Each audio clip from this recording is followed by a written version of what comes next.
آپ کا اپنا جو رجحان ہے، آپ نے ظاہری بات ہے مختلف دینی آراء دی ہیں، تو کسی خاص مکتب فکر سے آپ کا تعلق ہے؟ آپ سے وابستہ جو لوگ ہوں، یعنی آپ کے افکار کے اوپر اگر وہ دینی ہدایات پر عمل کرتے ہیں، آپ کی انڈرسٹینڈنگ کو درست سمجھتے ہیں، تو عام طور پہ ہم یہ دیکھتے ہیں کہ فیس بک پہ لوگ ان پہ طنز تعریض بھی کرتے ہیں کہ یہ تو غامدی فرقے کے آدمی ہیں، تو ان کو کیا اس موقع پہ کہنا چاہیے، یا آپ کا اپنا رجحان کیا ہے کہ آپ خود کس چیز کو فالو کر رہے ہیں؟ میں تو مسلمان ہوں الحمدللہ، اول مسلمان آخر مسلمان، مجھے پورا شرع صدر ہے کہ میری مذہبی شناخت ایک ہی ہے، تو میں اس کے سوا یا اس سے زائد یا اس کے علاوہ کسی مذہبی شناخت کو اور کسی مذہبی تعارف کو اپنے لیے پسند نہیں کرتا۔ اس مسلمان ملت کے تمام علماء، وہ اہل تشیع کے ہوں، وہ دیوبندی ہوں، وہ بریلوی ہوں، وہ اہل حدیث ہوں، وہ قدماء ہوں، وہ آج کے ہوں، وہ کسی بھی نقطہ نظر سے تعلق رکھنے والے ہوں، سب میرے لیے باعث عزت ہیں، قابل احترام ہیں، اور میں ان سب سے استفادہ کرتا ہوں۔ میں کسی کے لیے اپنا دروازہ بند نہیں کرتا۔ جب میں کسی موضوع پر تحقیق کر رہا ہوتا ہوں تو جس شوق کے ساتھ میں اہل سنت علماء کی چیزیں دیکھتا ہوں، اسی طرح اہل تشیع کی دیکھتا ہوں، اسی طریقے سے دیوبندی، بریلوی، اہل حدیث سب کی دیکھتا ہوں۔ یعنی مجھے تو یہ دیکھنا ہوتا ہے کہ استدلال کی بنا کیا ہے۔ بنائے استدلال اگر قرآن ہے تو کیا اس کا فہم صحیح ہے؟ بنائے استدلال سنت ہے تو کیا اس میں کوئی غلطی تو نہیں ہو رہی؟ بنائے استدلال اگر کوئی روایت یا حدیث ہے تو اس کے الفاظ سے کوئی تجاوز تو نہیں ہو رہا؟ کیا مدعا سمجھا گیا ہے؟ یہ سب چیزیں بالکل استدلال کی بنیاد پر دیکھنا، اور اس میں یہ ضروری نہیں ہے کہ یہ طے کر لیا جائے کہ مجھے فلاں ہی بات ماننی ہے۔ جس کی بات کبھی ہوگی، جس کی بات مدلل ہوگی، جس کے استدلالات واضح ہوں گے، اس کو میں قبول کروں گا۔ لیکن ظاہر ہے کہ یہ جو قبولیت، عدم قبولیت ہے، یہ کسی پرنسپل، کسی اصول پر ہوتی ہے۔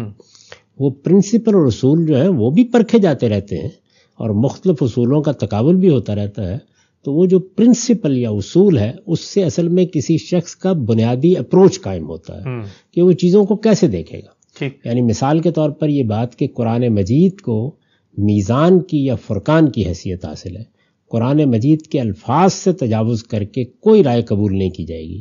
ظاہر ہے یہ ایک اصول ہے، یہ پرنسپل ہے۔ تو میں ان اصول کی حد تک امام حمید الدین فرائی کے نقطہ نظر کو صحیح سمجھتا ہوں۔ یعنی اطلاقات میں میرے جلیل القدر استاد، ان کے شاگرد تھے براہ راست، انہوں نے بہت سی جگہوں سے اختلاف کیا۔ میں نے خود استاد امام سے بہت سی جگہوں پر بڑے ادب کے ساتھ اختلاف کیا ہے۔ تو میرے ہاں اس کا تو کوئی سوال ہی نہیں ہے کہ آپ نے ایک مدرسہ فکر قائم کر لیا ہے، اب آپ سے باہر نہیں نکلیں گے۔ نہیں ہو سکتا ہے کہ میں ایک بات جس کو برسوں سے مانتا رہا ہوں، جب کسی دوسرے کی اس پہ تنقید سامنے آئے تو میری غلطی مجھ پر واضح ہو جائے۔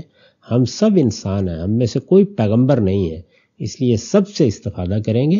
اصولی اپروچ کے لحاظ سے اگر آپ مجھ سے پوچھیں گے تو میں امام فرائی کے اصولی اپروچ کو درست سمجھتا ہوں۔ تو ہم سب آپ کے شاگرد یا آپ سے اگر متاثر علماء آپ کی اصولی اپروچ کو درست سمجھے تو کل کیا وہ اپنا تعارف سوسائٹی میں مسلمان کے علاوہ، یعنی اپنے فریم ورک کا تعارف اس طرح بھی کرا سکتے ہیں کہ ہم غامدی مکتب فکر سے تعلق رکھتے ہیں؟ دیکھیے، میں تو کبھی نہیں کہتا یہ، میں نے تو عرض کیا کہ ہمارا تعارف ہر حال میں مسلمان ہی کا رہنا چاہیے، یعنی ہر حال میں مسلمان کا۔ بس اتنی بات اگر کسی موقع پر کہنے کی ضرورت تو آپ کہہ سکتے ہیں کہ ہم فلاں اور فلاں شخص یا فلاں اشخاص یا فلاں نقطہ نظر کے لوگوں سے اصولی اتفاق رکھتے ہیں۔ ٹھیک، اگر کوئی آدمی کہتا ہے مجھ سے 100% اتفاق رکھتا ہے تو اسے اپنا علاج کرانا چاہیے۔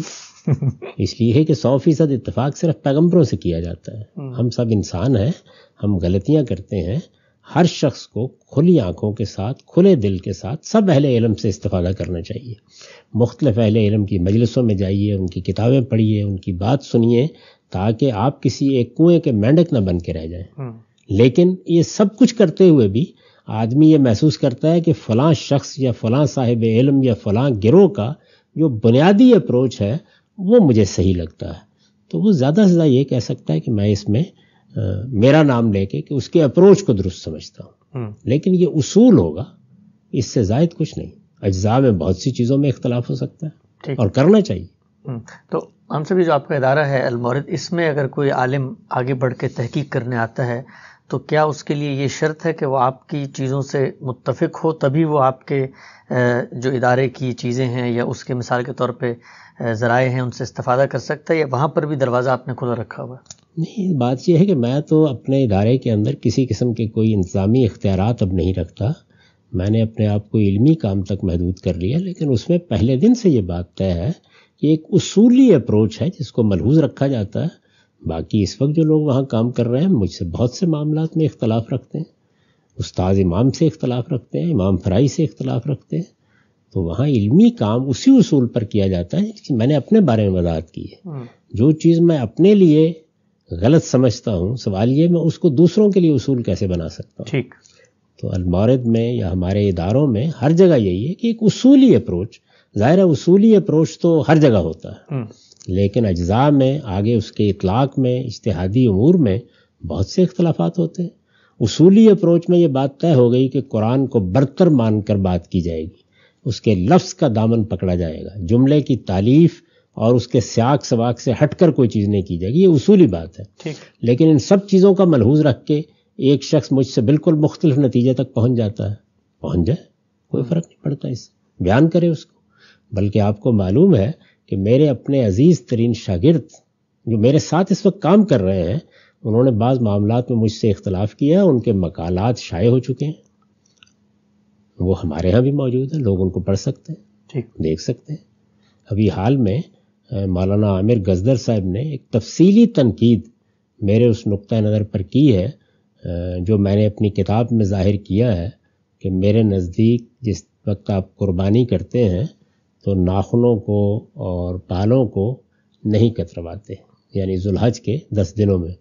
میں اس کو استحباب کے درجے میں رسالت مآب صلی اللہ علیہ وسلم کی ہدایت سمجھتا ہوں، اور مجھے اب بھی اس پر اطمینان ہے. انہوں نے اس پر شدید تنقید کی ہے اور بہت اچھی تنقید کی ہے. اس کے باوجود اب بھی میں اس سے اختلاف رکھتا ہوں، لیکن وہ تنقید شائع و ضائع ہے. میں نے خود ان کو کہا ہے کہ لوگوں کو یہ پڑھنے کے لیے دیجیے تاکہ ان کی تربیت ہو،